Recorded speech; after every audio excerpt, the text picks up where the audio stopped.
साधना news, समाजहितासाठी सदैव अग्रेसर। धर्माबाद तालुक्यामध्ये बोगस मतदानाचा आरोप करत मोठा राडा पाहायला मिळाला।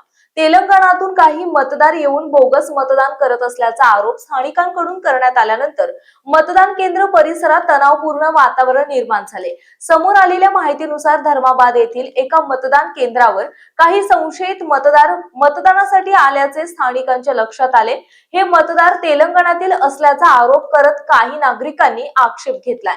याच वेळी बोगस मतदान केल्याच्या आरोपातून एका महिलेला आणि एका पुरुषाला संतप्त जमावाने मारहाण केल्याची घटना घडली। या घटनेमुळे मतदान केंद्राबाहेर मोठा जमाव जमा झाला आणि परिस्थिती अधिकच चिघळली। घटनेची माहिती मिळताच पोलिसांनी तातडीने घटनास्थळी धाव घेतली।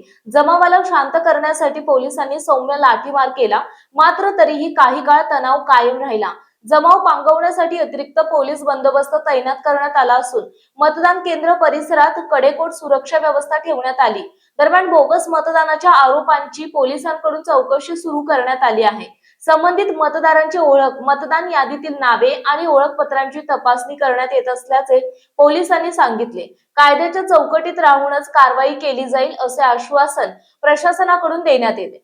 या घटनेमुळे काही काळ मतदान प्रक्रियेत अडथळा निर्माण झाला, मात्र परिस्थिती नियंत्रणात आल्यानंतर मतदान पुन्हा सुरळीत सुरू करण्यात आले।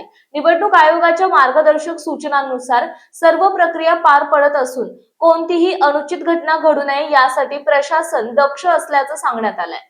आपल्या परिसरातील महत्त्वाच्या बातम्या पाहण्यासाठी आमच्या समाज साधना न्यूज चॅनलला YouTube वर सबस्क्राइब करा आणि बेल आयकॉन प्रेस करा।